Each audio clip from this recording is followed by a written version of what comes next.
So now, without further ado, let's watch Marxist Paul Campism. No, Russia is not anti-imperialist, with working audio.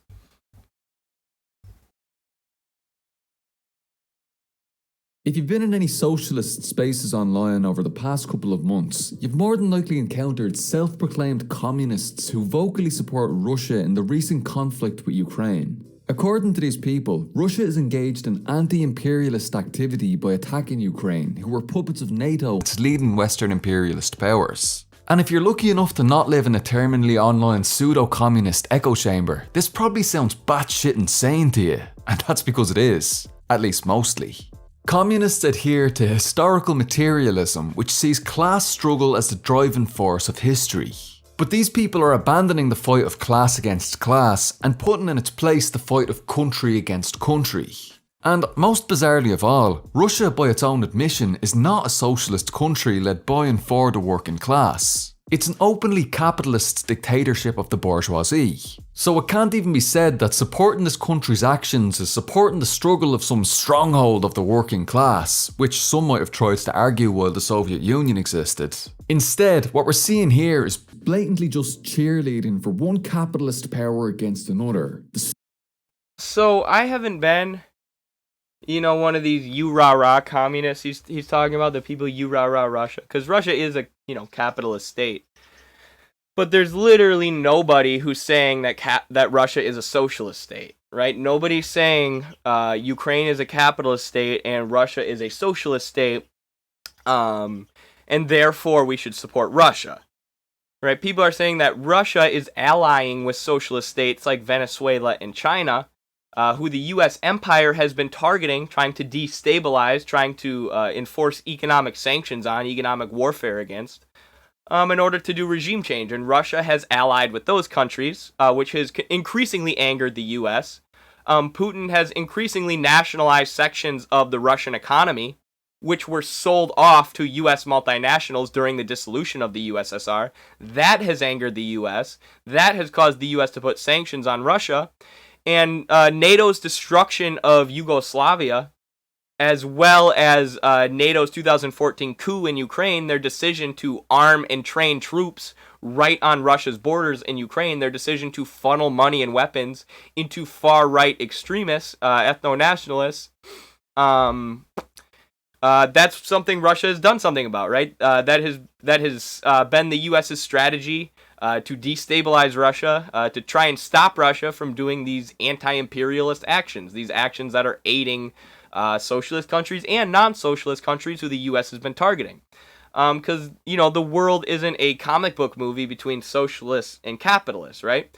Iran is not a socialist country either, but Iran goes against the U.S.'s interests a lot. Iran sends oil to Venezuela, which does call itself a socialist nation. Iran trades with all these countries who the U.S. is trying to destroy. So the U.S. now wants to destroy Iran, even though Iran's not socialist. And we need to defend countries from imperialist aggression, whether or not they call themselves socialists. I mean, that has nothing to do with it, right? I support people's sovereignty, their right to elect their nation's leaders and their system of governance, regardless of whether the country calls themselves socialist or not. Right? I still don't support them getting bombed and sanctioned and invaded and overthrown by the U.S. And nobody is saying Russia is socialist, right? What we're saying is the U.S., especially with the coup in Ukraine and the funding of these pro-U.S. militias in Ukraine and all their actions in Ukraine, have been an attack on Russia, an imperialist attack on Russia, because Russia has been acting as a more anti-imperialist power. And then the other argument people make is about the Russian speakers in Donetsk and Luhansk, who are largely communist, who largely wish the Soviet Union never fell because the Soviet Union protected them from the far-right groups in Ukraine who have been killing people in the Donbass. Which is why the justification that Russia gave for the invasion. They said, we're going to denazify this Donbass area where they've been shelling Russian speakers. And there are a ton of communists, tons of working class people in that area. And, to be honest with you, a lot of them just flat out support the invasion, right? A lot of them just flat out are like, yes, this is a good thing. Ukrainian militias armed to the teeth with NATO weapons have been shelling our homes since 2014 when the U.S. did a coup. We want help. however that may come. So, it's far more complicated, and what I think it's far more complicated than Paul is making it seem here. And what I think he's doing is setting up a straw man of these crazy tanky Russia supporters, so then he can argue against that straw man and knock it down, which is the exact same tactics that liberals use. See what people in the chat are saying. I've seen a few liberals call Russia communist. Interesting. You can't say the 2014 Ukraine coup wasn't popularly backed. It wasn't. It wasn't. Look how many Ukrainians are fighting Russia today. Yeah, according to MSNBC. MSNBC has increasingly told us has told us every day that Ukraine's winning the war. But the 2014 Ukraine coup has been so covered up in the Oliver Stone documentary, Ukraine on Fire. There is a video of Victoria Nuland, the U.S. ambassador to Ukraine in 2013, saying we are funneling $3 million into Ukraine to create support for this coup.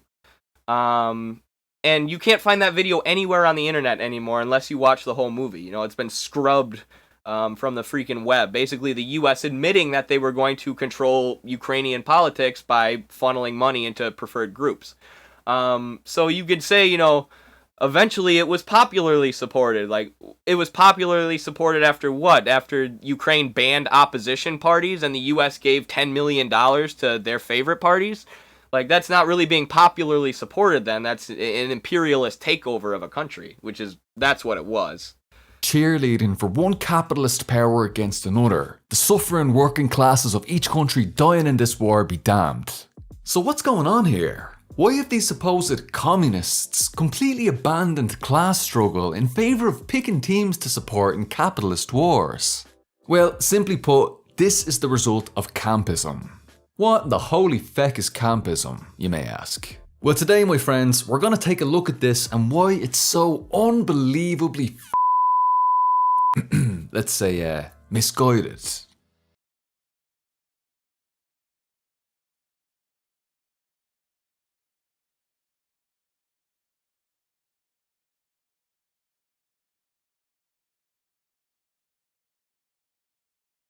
Argument, right? He hasn't said anything about these people who support Russia or who are critical of the U.S. support of Ukraine.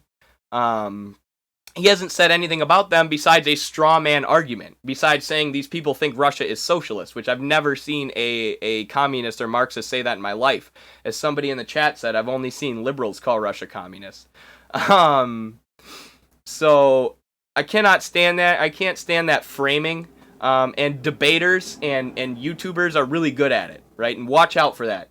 Watch out anytime they try and portray a certain group of people as just being ridiculous and not even worth listening to. Usually people will argue like that when they know that they're wrong, when they know that they don't know what they're talking about, and when they just don't want you to listen to the other side. But first, if you're new here, then go ahead and hit subscribe and turn on the notification bell below for Marxist educational content and analysis. Speaking of the conflict in Ukraine, prices of just about everything here in Ireland are currently skyrocketing as a result. And, well, to be honest with you, times are rough at the moment. So if you're in a position to do so, then please consider tossing €1 or $1 per month over on Patreon to help keep my head above water. If you're not in a position to support financially, you can also help out by sharing this video around on social media. Now, according to Campism, the world is divided up into two camps. On the one hand, you've got the imperialist United States and its allies like Germany, France, Japan, etc. And on the other hand, you've got the anti-imperialist camp of those who challenge US imperialism in some way, including Russia, China, Iran, Syria, etc.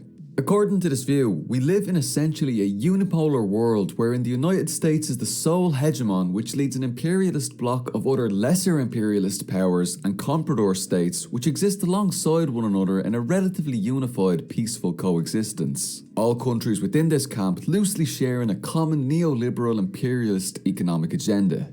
In contrast to this, So that's a bit of, I agree with parts of what he's saying. There are people who see, the U.S. as the hegemonic unipolar world power. And it would be really, really hard to argue that the U.S. hasn't been the hegemonic world superpower since the end of World War II, and especially since the dissolving of the Soviet Union. Since 1990, when the Soviet Union dissolved, no country has challenged the U.S. on the global stage economically, politically, militarily until China today. And it's taken them years to build that up. And the reason, though, that people say this about the U.S., which Paul doesn't actually go into the reasons that people say this, is because the U.S. helped create the UN, right? And these institutions like the UN, the World Bank, the IMF, which were created after World War II, these giant institutions which control the global financial system and which are used for imperialist action so frequently and have been used for such things historically over and over and over again, are largely dominated by the U.S. and capitalists in the U.S. And there are and NATO as well. And we see whatever it is that the U.S. wants is generally what these organizations end up doing.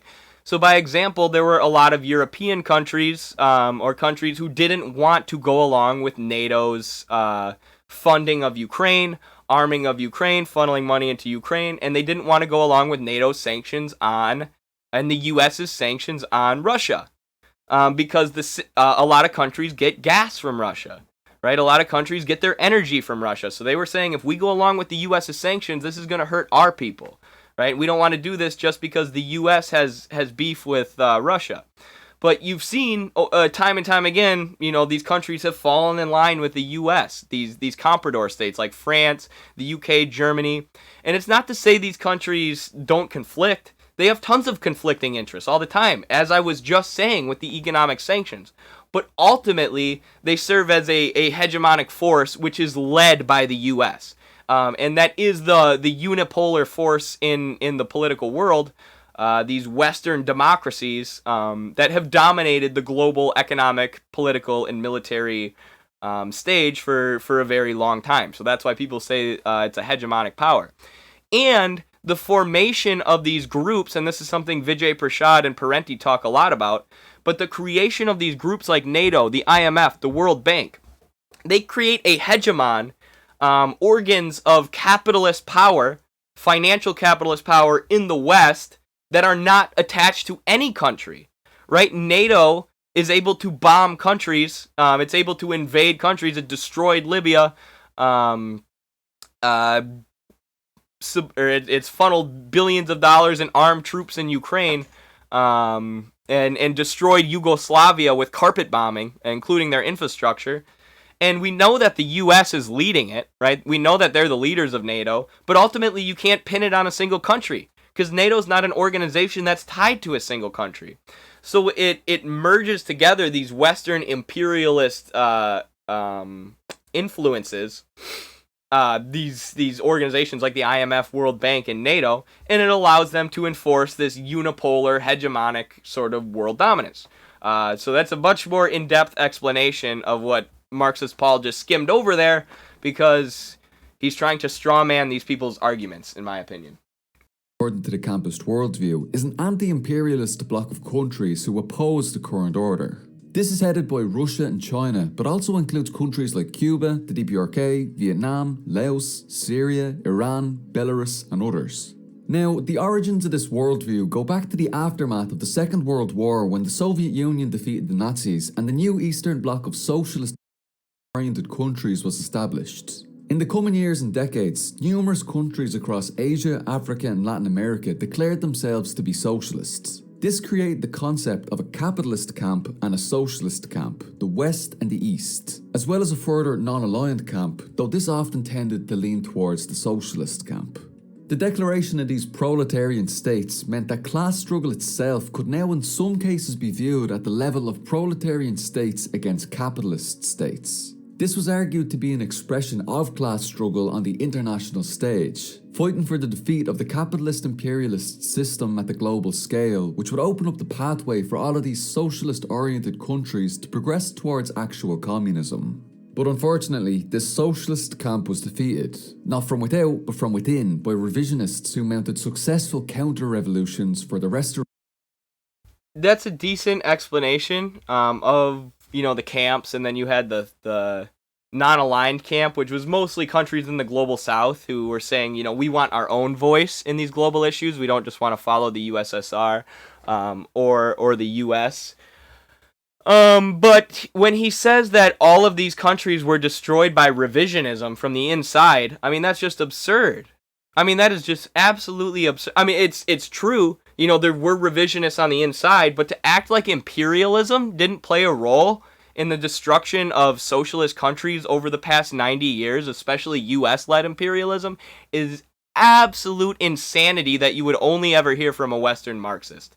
You know, there have been revisionists. You know, there have been people or corrupt people on the inside, and the U.S. and the imperialists have collaborated with those people whenever it's been helpful.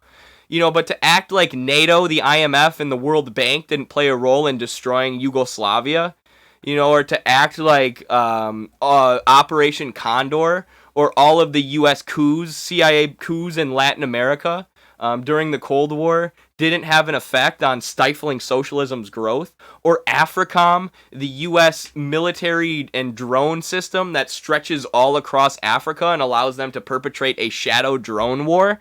Like, you don't think that suppresses socialist voices at all? You know, to not acknowledge imperialism as this global force for capital, which keeps socialist movements down, is ridiculous. And that is where this, you know, what Paul calls campism, or what I would call people who advocate for multipolarity, moving towards a multipolar world rather than a unipolar world. That's what they're saying, right? They're basing it off of Lenin's analysis of imperialism. Like, once the capitalists have conquered their own country, they're going to go abroad. They're going to look for markets, resources, and cheap labor abroad. And if countries try and do socialism, you know, try and kick the capitalists out, these capitalist countries are going to do military interventionism, you know, and that's what every single, or not even just military interventionism, but we have financial imperialism, you know, the economic sanctions that countries get put under.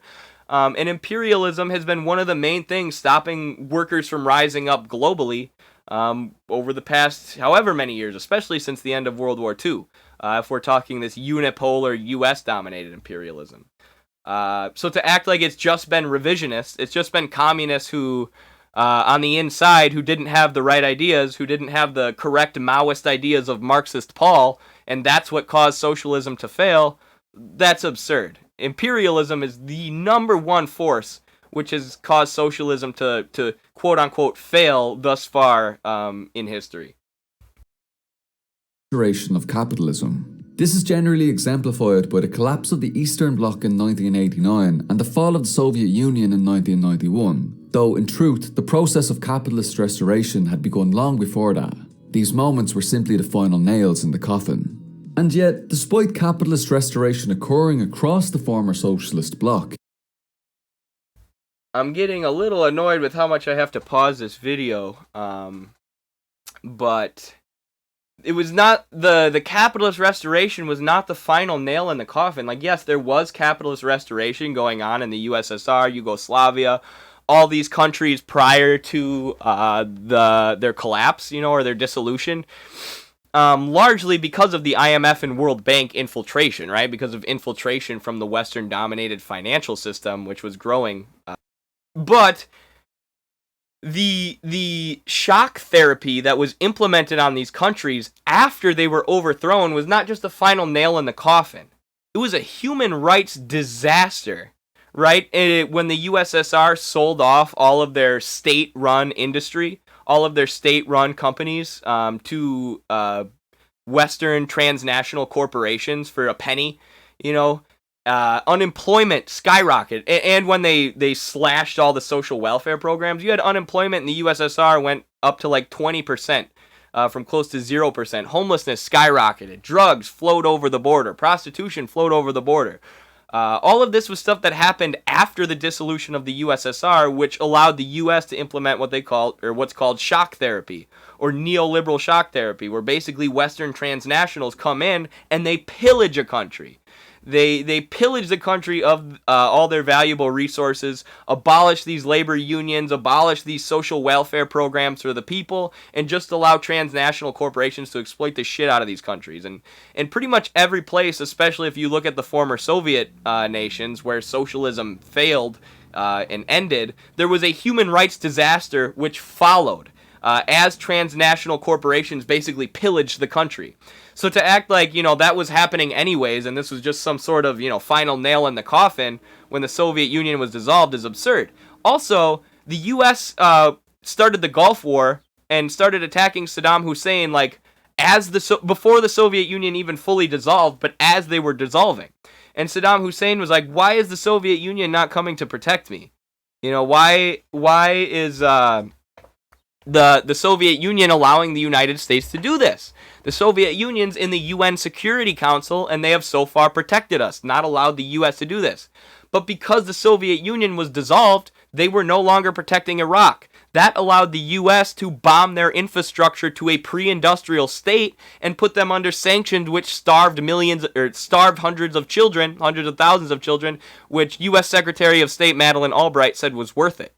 So to act like it didn't matter at all that when these countries dissolved, when they were actually broken up, to act like, they were already breaking up, it was just a final nail in the coffin, that is beyond ahistorical. Some still mechanically view the world in terms of these two opposing camps, as though we're all still living in the 1960s and nothing's fundamentally changed. Let's turn now to look at why this is such a deeply misguided view of the world for socialists today. While there certainly is truth in the argument that the world is currently headed by US imperialism, this is also a massive oversimplification that ignores inter-imperialist contradictions within this camp itself.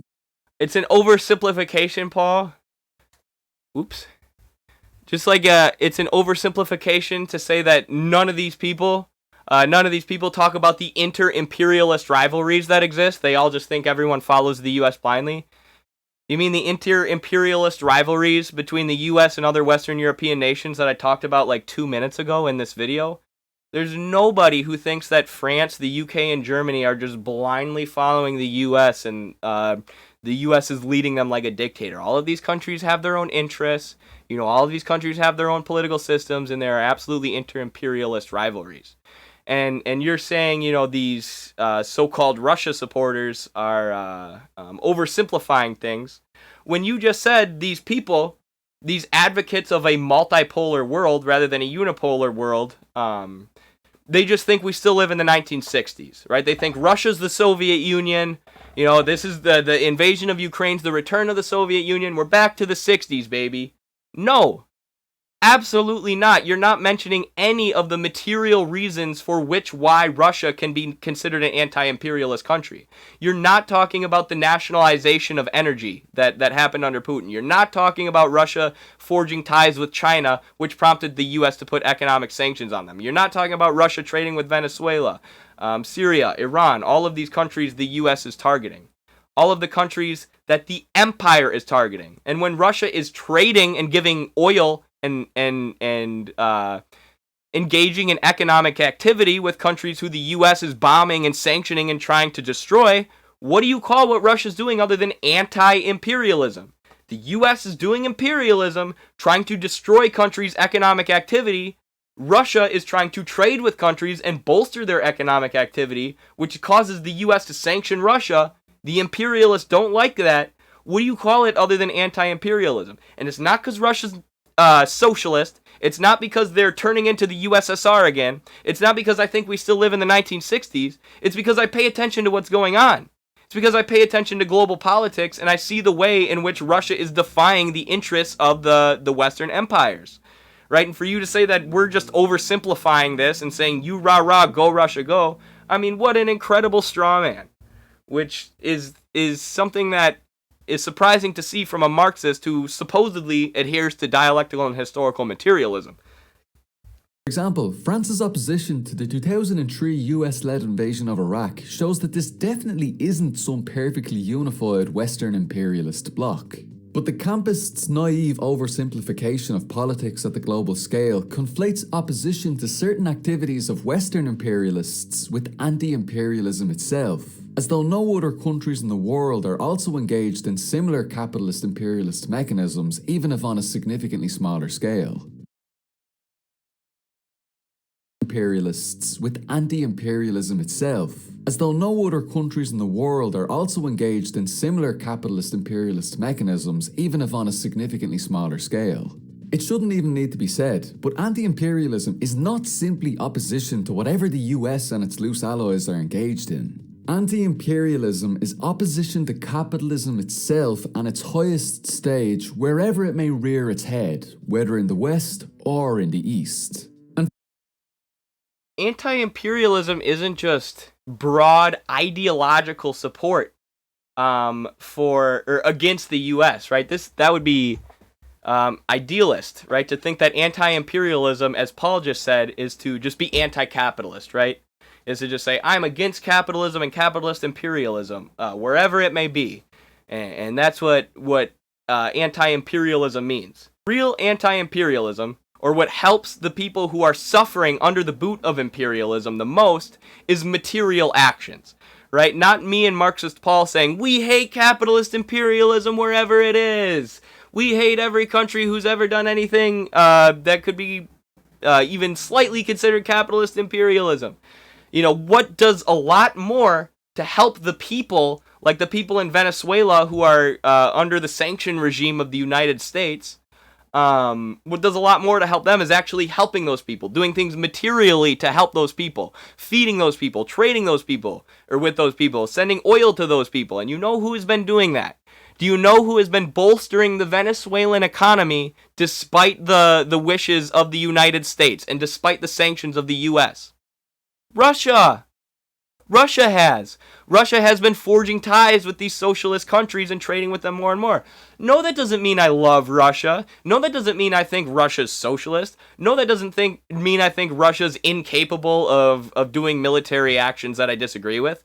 That doesn't mean Russia's incapable of committing war crimes in Ukraine since the invasion has begun. But yes, Russia is working against the interests of the dominant imperialist hegemonic power right now. And as evidenced by that is how much effort NATO is putting into funneling arms and weapons into US-backed groups in Ukraine. And the fact that NATO is doing it also shows that it's not just the US, right? It's not just led up by the US. The US has the most control of NATO out of any country.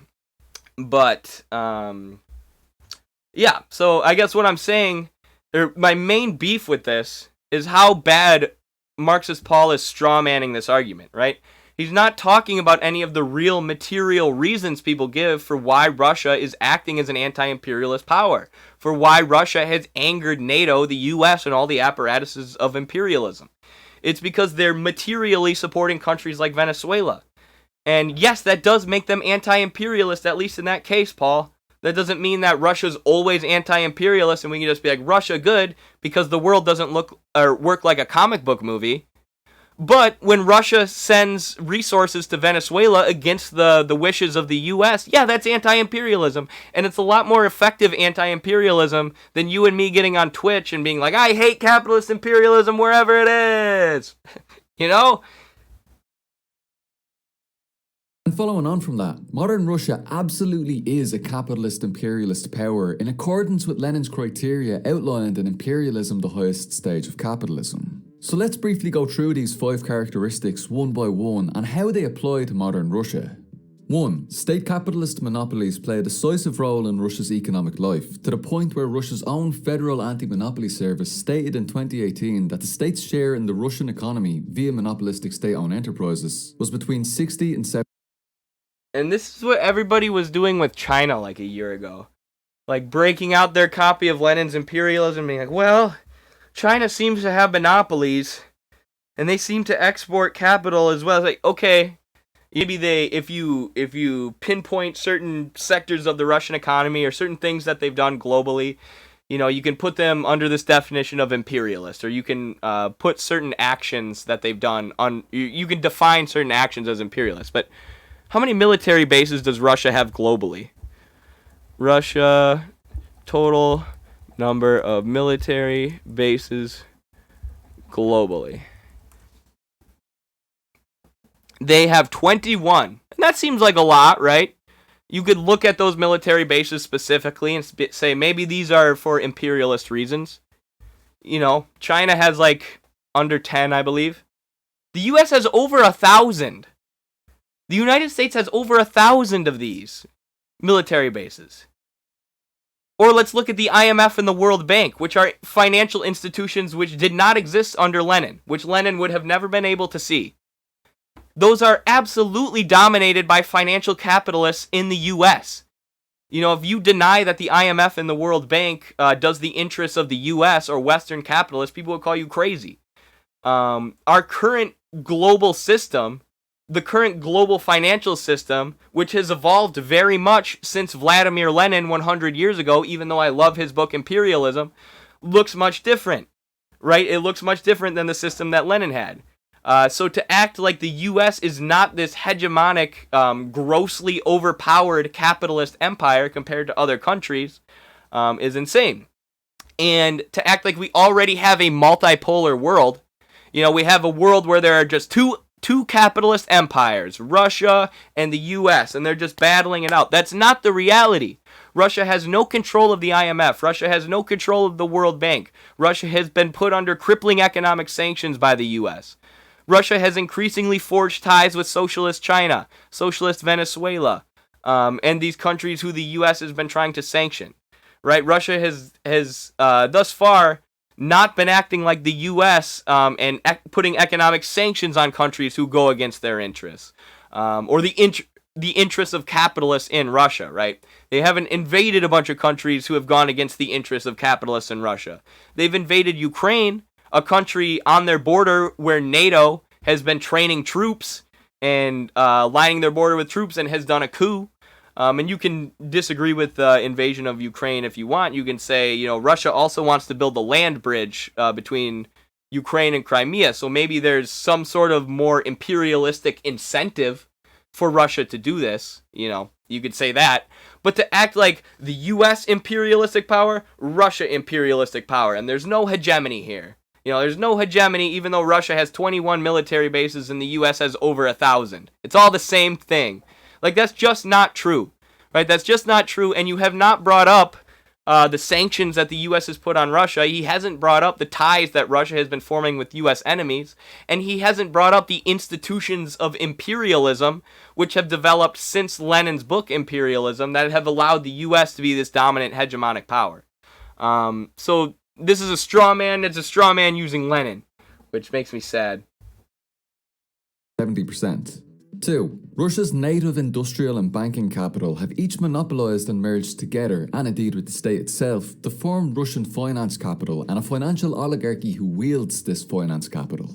For example, the fourth largest firm in all of Russia is the state-owned banking and financial services provider known as Sberbank. At the head of this firm is a man named Herman Gref, a politician, businessman, and the CEO and chairman of the executive board of Sberbank, who's held various positions in the Russian government over the course of his lifetime. Herman Gref is the quintessential example of what Lenin described as a financial oligarch who demonstrates how industrial capital, banking capital, and the Russian government and state themselves have all merged into one force for the growth and expansion of finance capital. And there are numerous others like him too. 3. The export of capital rather than just... That's his argument? One rich guy who works for the state bank? So what evidence do you have that is the guy, or that guy is doing imperialism though, Paul? You literally just said this is a rich guy who's part of Russia's state bank. Did he argue for the war in Ukraine so he could make more money? Did he argue for economic sanctions on a country so he could make more money? That's what imperialism is. Did he argue that he wanted Russia to export capital to another country so they can exploit the country for cheap resources and labor? Or is he just a rich guy? I don't like that guy, but the fact that guy is a powerful person in Russia does not show that they're an imperialist nation. Right? Maybe that rich guy wants Russia to trade with Venezuela. Maybe it's in his economic interest that Russia acts in an anti-imperialist way right now. Especially now that, most of Russia has been sanctioned by the Western world.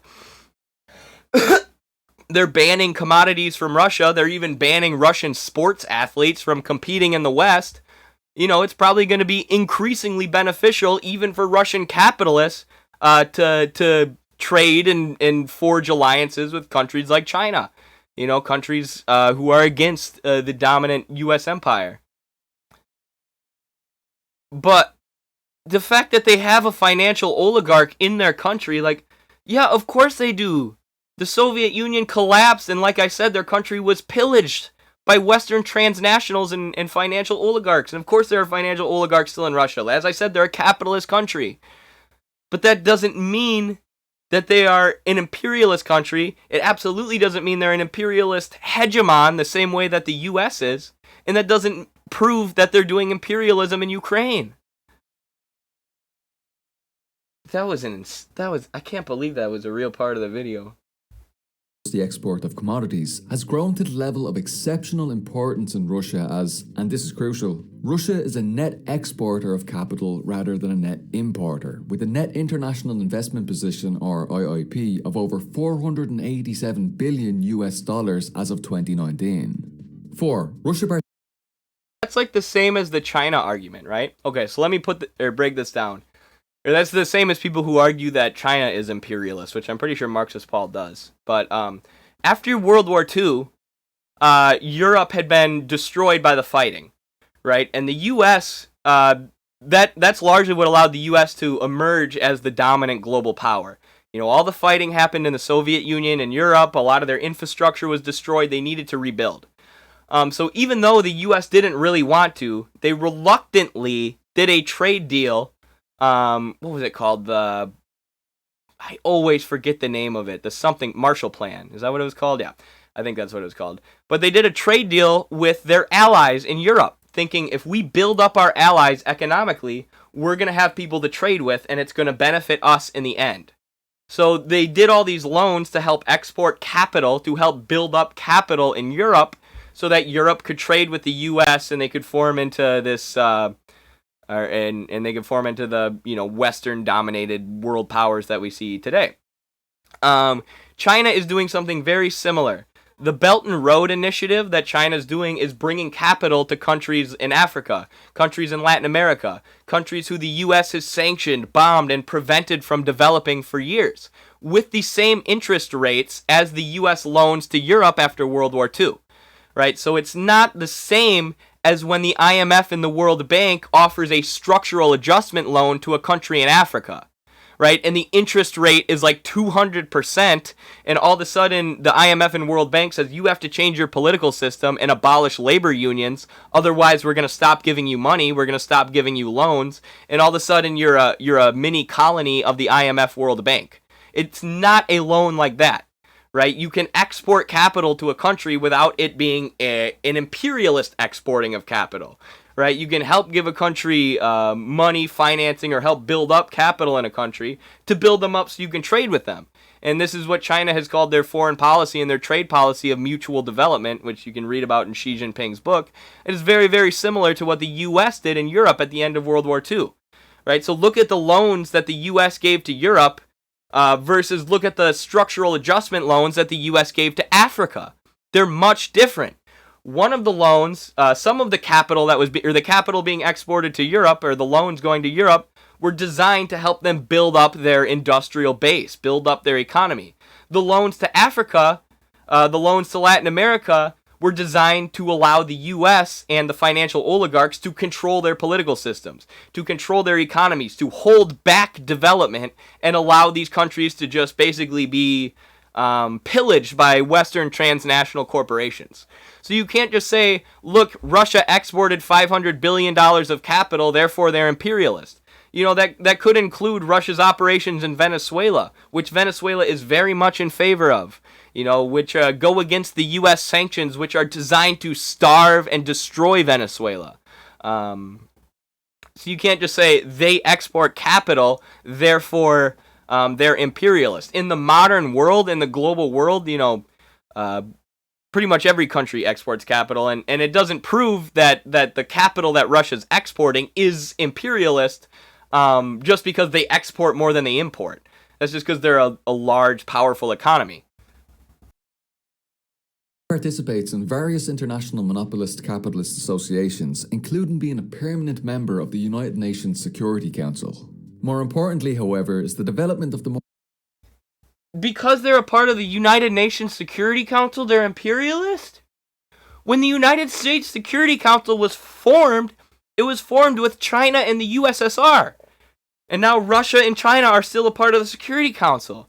You know, the first 56 vetoes after the UN was created, the first 56 vetoes was the Soviet Union vetoing the US when the US was trying to get UN approval to invade some country or to destroy some country.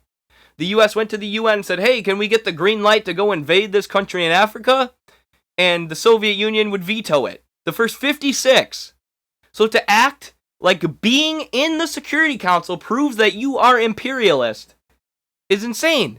Because there was an umbrella of protection that existed over most of the third world until the Soviet Union dissolved. We talked earlier in this video about how right as the Soviet Union was dissolving, the US bombed Iraq's infrastructure to a pre-industrial state and put them under sanctions which starved hundreds of thousands of children, which Madeleine Albright said was worth it.